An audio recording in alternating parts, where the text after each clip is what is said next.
In Earth's atmosphere, there are powerful forces at work, and perhaps the most powerful of all are clouds. CO2 is quite unimportant in controlling the Earth's climate. What is important is clouds. Clouds don't absorb any energy at all. They simply reflect all of the sunlight back out into space. Big, bright, white clouds. If you look at the Earth, you see lots and lots of them, and they vary dramatically from one day to the next. That is hundreds of times more powerful than the trivial effects of CO2. But what controls the number and density of clouds on Earth? Professor Henrik Svensmark from the Danish National Space Institute is in Jerusalem with the astrophysicist Nir Shaviv. Together they've been exploring cloud variation and its effect on climate. And strangely, they've found a link between clouds and exploding supernovae far off in our galaxy. When we have big stars, they don't live very long. Relatively only maybe a few million years, up to 40 million years. But they end their life in a huge explosion, which we call the supernova.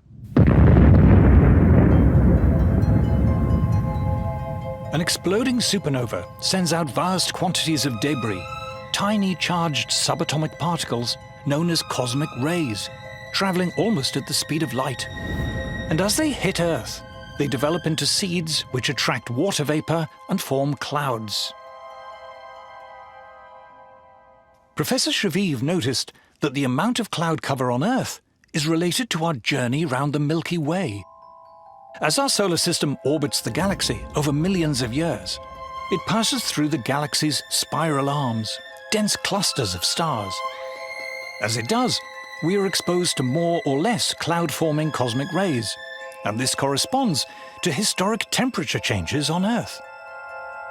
The really mind-boggling thing is that using geology, you can reconstruct the climate on Earth over the past billion years, and you can reconstruct our galactic journey, and both tell the same story. But what about temperature change on shorter timescales? The Sun, our source of heat and light, a seething mass of gigantic magnetic storms, which vary in strength and number over time, and which affect Earth directly and indirectly. When it is very active, the Sun sends giant gusts of solar wind through the solar system. The solar wind warms us indirectly by acting as a barrier, limiting the number of cloud-forming cosmic rays reaching Earth. So from the Sun, we have the solar wind. It carries the Sun's magnetic field out to a large distance, and it works like a shield against cosmic rays. When the Sun is more active, you have a stronger solar wind, you have less cosmic rays reaching the inner solar system and reaching the atmosphere, and the clouds which are then formed are less white. They reflect less of the sunlight, which means that it's going to be warmer here on Earth. Here is a proxy reconstruction of ocean temperatures over thousands of years. And here is one of solar activity over the same period. What is causing the ocean temperature to change is clearly variations in solar activity. Because IPCC is determined to go on a narrative that only CO2 can drive the climate system, they turn off the sun essentially, right? Because the sun is just a background thing for them, that it doesn't do anything. Astrophysicist Willie Soon decided to look again at the rural temperature record for the past 150 years. Then he looked at a record of changes in solar activity over the same period.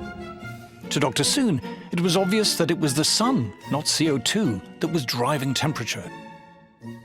As of 2023, IPCC says is that the sun have absolutely zero chance to explain the changes of the climate system on a broad scale, let's say global warming or northern hemisphere.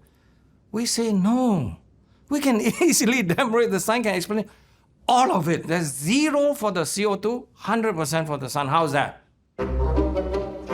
Why are these and other studies never reported in the mainstream media? And if climate change is natural, what are we to make of the alleged terrifying increase in extreme weather events? of the heat waves and hurricanes, of forest fires, droughts, and the rest.